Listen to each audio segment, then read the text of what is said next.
අපි හැමෝම අහලා තියෙනවා නොබෙල් සාමතයාගේ ගැන. නොබෙල් සාමතයාගේ ඉතිහාසය අවුරුදු 70ක් 80ක් අතර කාලයකට දිව ගියාට ඒ මුළු ඉතිහාසය පුරාම මේ සාමතයාගේ දිනගත ලාබාලතම කාන්තාව තමයි පාකිස්තානයේ මලාලා යූසුෆ්. මම කතා කරන්නේ මලාලා යූසුෆ්ගේ සංචරිත අපදානය I am මලාලා. මලාලා ගැන අපි හැමෝම දන්නේ 2012 නොවැම්බර් මාසයේදී ඒ වෙනකොට පාකිස්තානයේ ස්වැට් වැලි එක පාලනය කරමින් හිටපු තලිබාන්වරු මලාලාට වෙඩි තබනවා. මේ වෙඩි තැබීමට හේතුව තමයි වෙඩි තැබීමේ සිට වසර 2කට පෙර ඉඳන් මලාලා යූසුෆ් විසින් ඉංග්‍රීසි බ්ලොග් අඩවියක් පවත්වාගෙන යනවා. ඒ වගේම CNN වගේ විදේශීය මාධ්‍යවලට ඇගේ අදහස් ලබා දෙනවා. ඒනට අවුරුදු 14ක දැරිවියක් ඇය. නමුත් ඉතාම හොඳින් ඉංග්‍රීසි භාෂාව හසුරුවන ඇය විශේෂයෙන්ම කතා කරන්නේ ඉස්ලාමීය ආගම විශේෂයෙන්ම මේ අන්තවාදීන්ගෙන් අල්-කයිඩා සංවිධානය සහ තලිබාන්වරුන්ගෙන් කාන්තාවන්ගේ නිදහසට ඇත්තලා තිබුණු ඒ අවහිරතා පිළිබඳව කාන්තාවට ඉගෙන ගන්න අවස්ථාවක් තිබුණේ නැහැ. උන්ට ලිංගික නිදහසක් තිබුණේ නැහැ. උන්ට විවාහ නිදහසක් තිබුණේ නැහැ. මේ කරුණු පිළිබඳව බොහොම ප්‍රසිද්ධියේ කවුරුත් කතා නොකරන පසුබිමක මලාලා යූසුෆ් කතා කරන්න පටන් ගත්තා. ඒ වෙලාවේ මම දන්න තරමින් මේ පොතෙත් ඒක අන්තර්ගත වෙලා තිබෙනවා.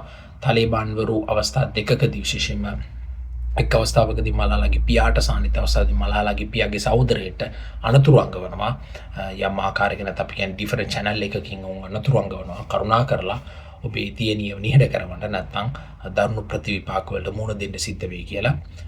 නමුත් CNN එකට ඇය සමුඛ සාකච්ඡාවක් ලබා දෙනවා 2011 නොවැම්බර් මාසයේදී 2012 ඔක්තෝබර් මාසයේදී ඇය පාසල් ගොස් පැමිණෙන අවස්ථාවක තලිබාන් ත්‍රස්තවාදී දෙදෙනෙක් ඇය පැමිණෙන වාහනේ නතර කරලා අහනවා කවුද මලාලා කියලා.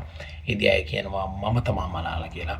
ඒ වෙලාවේදී ඇයට පිටි ප්‍රහාරයක් කෙල්ල වෙනවා. ඇගේ මිතුරියත් ඒ අවස්ථාවේදී තුවාල ලබනවා මේ පිටි ප්‍රහාරයෙන්.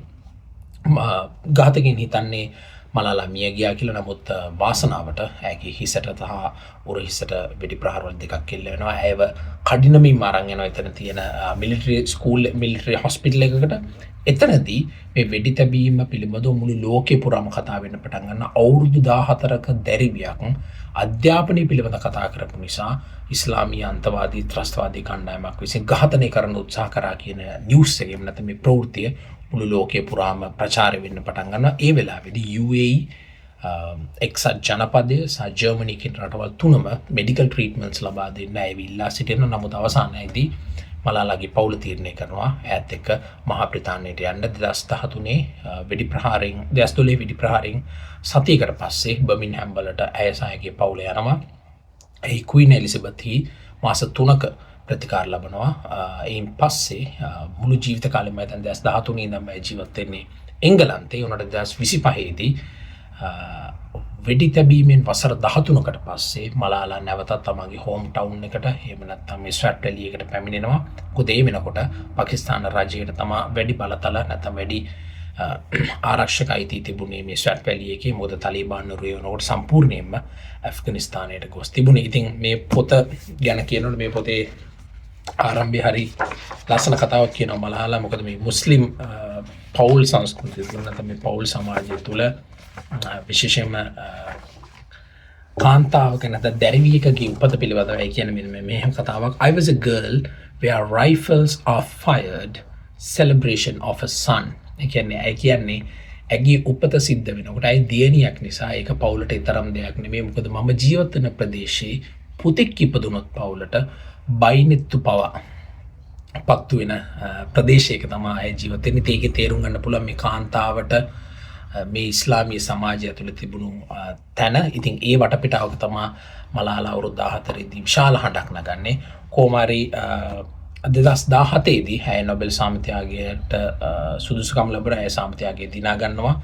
මම අර කලින් ගියා අවුරුදු 80ක විතර මේ සාමතයාගේ ඉතිහාසයේ ඒ සම්මානය දිනාගත්ත ලාබාලතම පුද්ගලයා ඇය. අවුරුදු 17යි ඒ සම්මානය දිනා ගන්නා විට. ඒ වගේම ඒ සම්මානය දිනාගත්ත දෙවන පාකිස්තානු පුරවැසියා සහ පළමු පතුෂ්ස්ථානී පුරවැසියා තමයි මලාලා යූසුෆ් කියලා කියන්නේ. මම හිතන්නේ ඕන කෙනෙක් කියවන්න ගන්න ඕන පොතක් මේක. මොකද විශේෂයෙන්ම ධෛර්යය පිළිබඳව නිර්භීතකම ගැන බොහෝම ප්‍රායෝගික උදාහරණ සපයපු පොතක් චරිතයක් තමයි මලාලා. මේ I am මලාලා Yusuf. 9th of October 2012, the Taliban shot me on the left side of my forehead. They shot my friends too. They thought that the bullet would silence us, but they failed.